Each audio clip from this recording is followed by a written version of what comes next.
At a company event, my boss's wife leaned in and murmured, "I picked you over him." I thought she was messing with me until she showed up at my place, bags in hand. "He knows," she said. Then came the loudest, angriest knocking I'd ever heard. I work for a mid-sized tech company in Austin, Texas. It's the kind of place where everyone knows each other, and company events are a big deal. Our CEO, Mark, is a charismatic guy in his early 50s. He's married to Sarah, a woman who exudes grace and charm. They often attend company events together, presenting the image of a perfect couple. At our annual summer party, held on a rooftop bar downtown, the atmosphere was lively. Colleagues mingled, laughter echoed, and the city skyline provided a picturesque backdrop. I was at the bar, sipping on a cocktail, when Sarah approached me. She leaned in close and whispered, "I picked you over him." I chuckled nervously, unsure how to respond. "Excuse me?" I asked. She smiled, placing a hand on my arm. "You heard me." Before I could process her words, Mark called out to her from across the room, and she walked away, leaving me bewildered. The following week went by uneventfully. I chalked up Sarah's comment to the effects of alcohol and dismissed it from my mind. Then, on a quiet Tuesday evening, there was a knock at my apartment door. I opened it to find Sarah standing there, holding 2 suitcases. "Can I come in?" she asked. I stepped aside, still in shock. She entered, set her bags down, and turned to face me. "He knows," she said simply. "Who knows what?" I asked, heart pounding. "Mark. He knows about us." "But there is no us," I protested. She looked at me, eyes filled with a mix of fear and determination. "There is now." Before I could respond, there was a loud, angry pounding on the door. The sound was so forceful it rattled the frame. "Open up." Mark's voice boomed from the hallway. I stood frozen, unsure of what to do. Sarah grabbed my hand, pulling me towards the back of the apartment. "Do you have a back exit?" she whispered urgently. I nodded, leading her through the kitchen to the fire escape. We descended quickly, the sounds of Mark's continued pounding fading behind us. Once on the street, we hailed a cab and drove aimlessly, neither of us speaking. Finally, Sarah broke the silence. "I'm sorry," she said. "I didn't mean for this to happen." I looked at her, searching for answers. "Why me?" She sighed. "Because you're kind. Because you see me."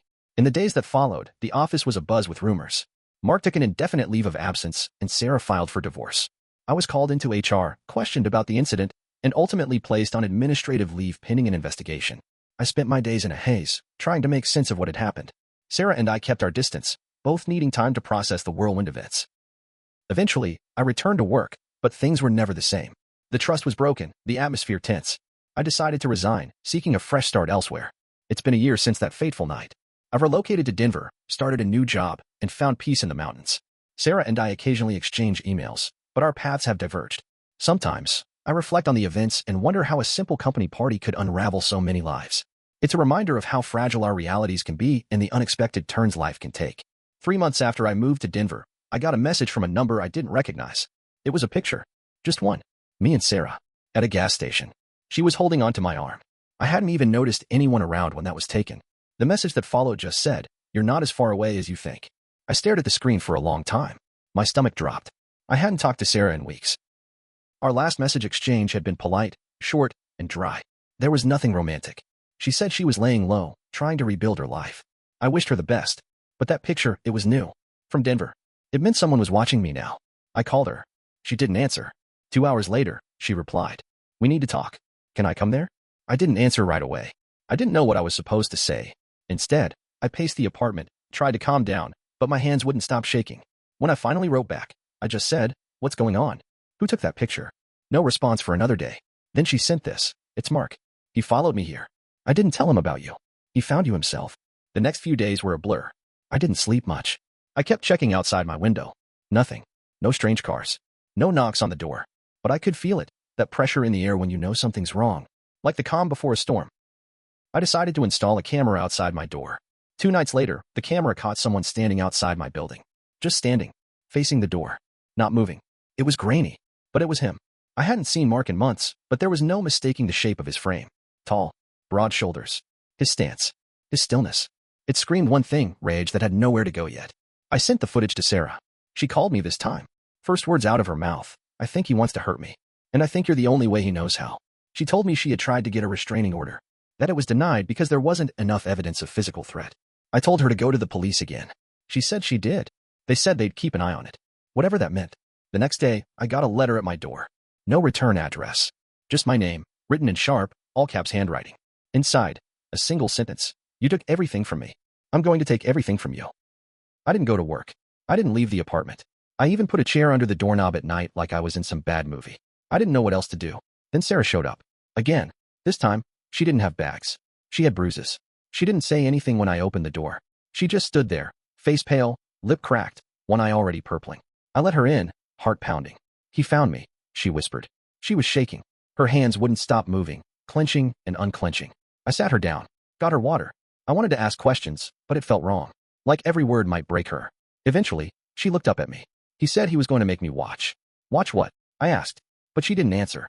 That night, I didn't sleep. I sat up with a baseball bat across my lap and the door camera open on my phone screen. Every noise in the hallway made me flinch. At 3:42 a.m., the camera motion alert went off. There he was again. But this time, he wasn't alone. He had something in his hand. A small gas can. That was when I called the police. The cops showed up 10 minutes after I made the call. Long enough for him to vanish. Again. They looked at the footage, took notes, asked if I had any known enemies. I showed them the letter. Told them about Mark. About Sarah. About the gas can. They said they did extra patrols around the building. Suggested I stay with someone for a few days.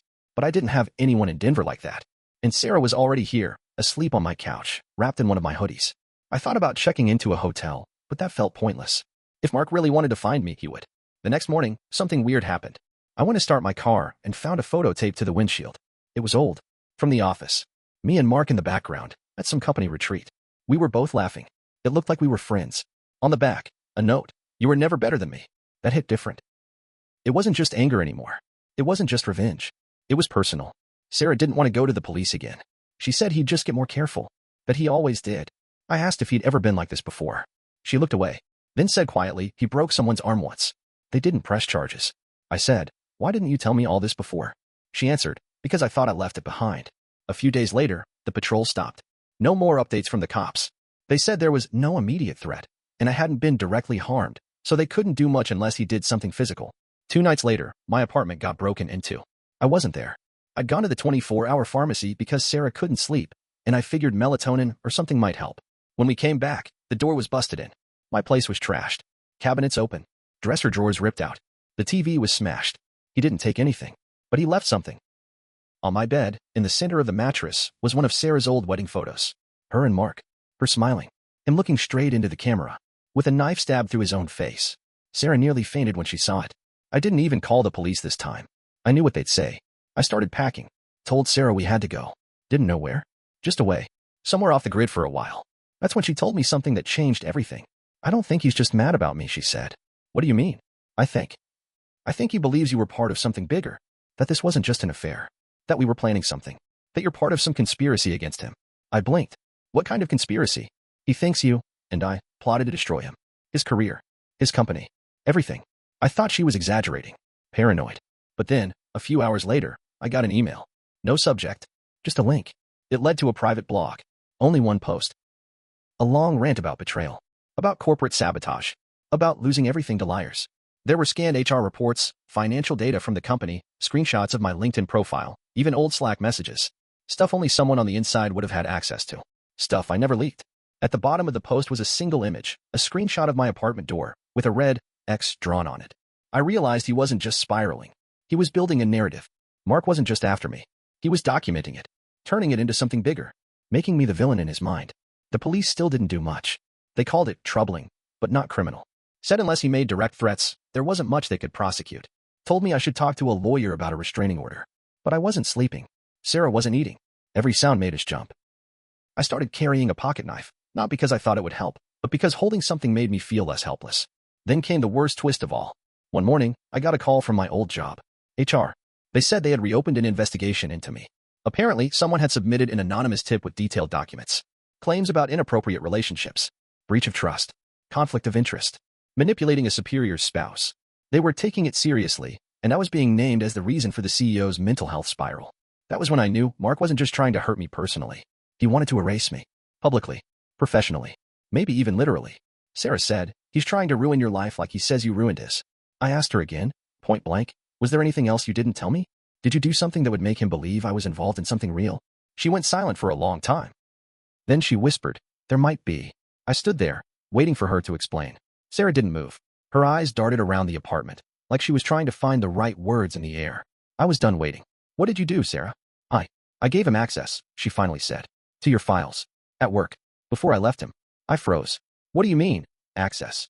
He said he wanted to see if you were trustworthy. He thought you were playing him somehow. He made me show him your emails, your projects, everything. I didn't think he'd actually use it. I didn't think he'd twist it all. I stepped back from her. So this started before the company party. She nodded. Months before. Jesus, I whispered. You used me to get to him. No, she said, rushing toward me. At first it was about him, yes. But then, you were kind to me. You listened. You treated me like I mattered. I didn't expect to feel anything for you. But I did. I laughed. A bitter, broken sound. You were the fire, I said. And I was the match. She didn't deny it. That night, I texted Mark. One line. Meet me. Face to face. If you want this to end, we end it in person. He responded immediately. Sent a location.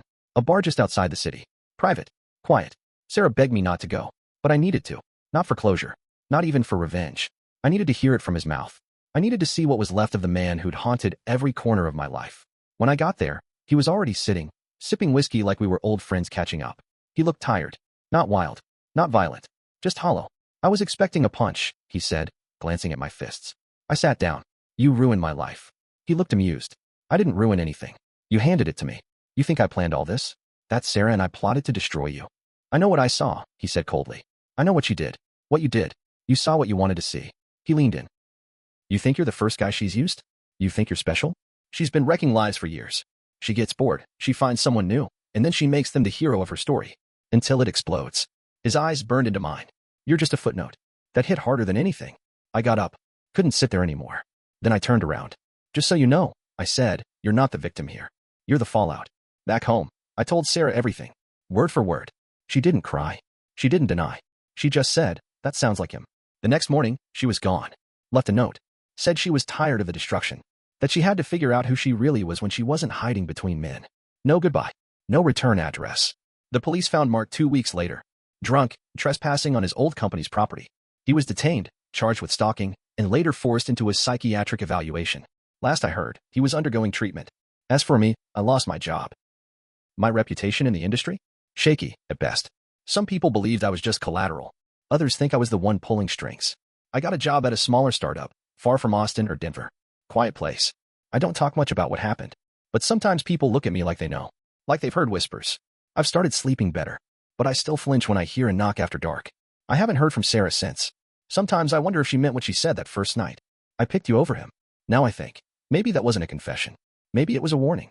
If I learned anything, it's this. Just because someone leans in and whispers something doesn't mean they're telling you a secret. Sometimes they're setting the fuse. Cautiously hopeful, permanently changed.